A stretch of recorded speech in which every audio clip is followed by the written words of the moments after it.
I'm Jonathan. This is Krista, and we're here to help you be a better landlord. So Krista, the National Association of Realtors has been in the news a lot lately, starting, I guess, last year. And recently there was a big settlement. So let's talk about it. Yeah. First of all, what is NAR?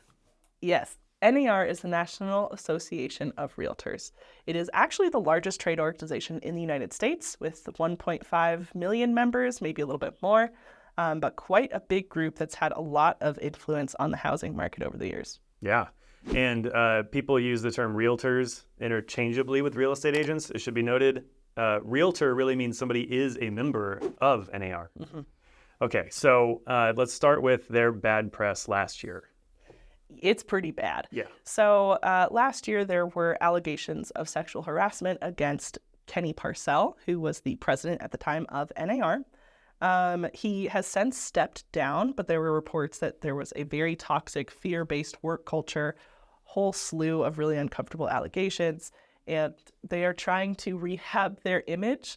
Unfortunately, they are drawing fire because they're in the news again. Yeah, so they're in the news right now for a settlement that is not totally finalized, but is close. Tell us about that settlement. Absolutely. So a slew of lawsuits were brought against NAR and also a couple other companies. So Zillow, Redfin, there are a bunch of folks involved, but we're really going to focus in on NAR today. Inherently, these lawsuits were really trying to take aim at people's ability to negotiate their purchasing deals when it comes to different pieces of property and the real estate agents and realtors involved. So originally, NAR said that they were going to try and appeal these lawsuits. They have recently, as in within the last week, decided they are going to settle instead. So they are looking at paying $418 million to settle these lawsuits. And they are also agreeing to change their commission structure and some of their other factors with their MLS or multiple listing service websites. So it's a big deal. It's a big deal. Yeah. $418 million, not chump change. No. But the commission change, that's a really big deal. Mm-hmm. So I guess first, can you walk us through realtors? How do they make money? Yeah, so there are a couple different structures for how realtors get paid. We're going to really focus in on commissions because that's what ties into this lawsuit. Yeah. Traditionally, there is a 6% commission that is assessed based on property value. It's paid by the seller, and it's paid to the two agents involved. Historically, that's a selling agent, the person who's helping that seller offload their property, and the buying agent, the person who's helping the buyer, of course, procure the property. So it depends on the actual brokerage for which they work. Traditionally, though, it's going to be 3% to the selling agent, 3% to the buying agent. Got it. However, they are looking to change this up and, in fact, have agreed to nix that standard so that the commission can actually be a negotiable rate. Yeah, that's big. It's huge. It's one of the biggest changes to the U.S. housing market in the last 100 years. So it is a gigantic deal. And so when we're saying 3%, that may not sound like much. 3%, that's not very many percentages. But can you illustrate how much money is that per deal? Yeah, it's good to get some context with some real numbers. So let's say you are trying to sell a $500,000 house. In the old way of thinking, when you were paying that 6% commission, that means 3% of $500,000 is $15,000. You're paying $15,000 to your selling agent. You're paying $15,000 to the buying agent. And again, this is all coming from the seller, right? So it's one person responsible for both fees. In total, you're paying $30,000 on top of anything else, closing costs, et cetera, to offload this property. Yeah, that's a considerable amount of money. Yeah, it's big. Okay, so now with this settlement, looking forward, it looks like people can negotiate the rate. How is that going to work?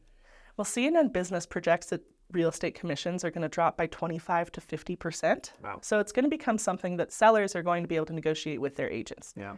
Equally, buyers are going to be able to negotiate as well, but really we'll see more of an impact on the seller side. So if you came in and you said, hey, I'm willing to sell this property, but I want a 3% commission, and you're a charmer, you can negotiate that. That works out. So instead of paying $15,000 to each party, you're paying $15,000 total. $7,500 to one, $7,500 to the other. You've just saved $15,000. Yeah, that could be huge. Could be gigantic. So a lot more negotiation. And as part of this settlement, there are two different parts, right? One of them is that commission. What's the other one? The other piece relates to the MLS, or the multiple listing service sites. Inherently, in the past, NAR has required the selling agent to outline their commission structure with the buying agent there, and doesn't really leave a lot of room for negotiation for the buying agent. That is now getting struck down as well, so that the buying agent has more room to negotiate.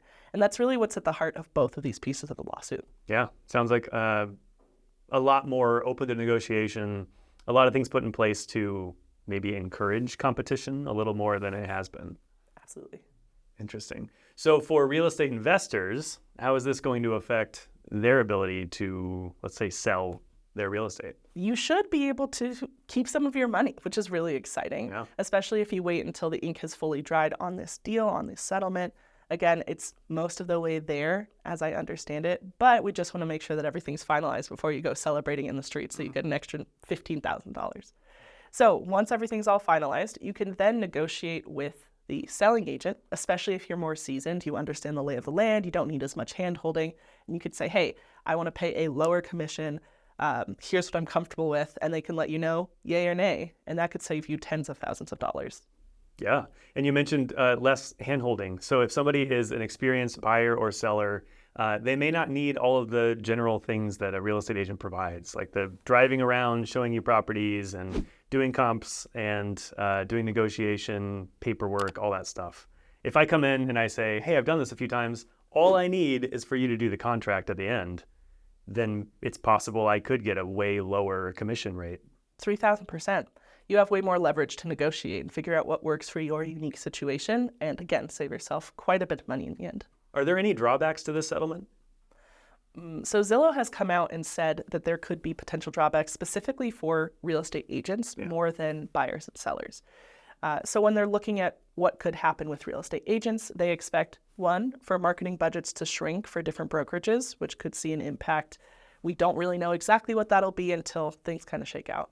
But two, they worry that there are going to be fewer realtors out there in the world because there's less incentive to go into this career path. Okay. So potentially really not so good news for realtors, but maybe good news for real estate investors. Yeah, we'll have to see how it shakes out, but that's how it's looking for now.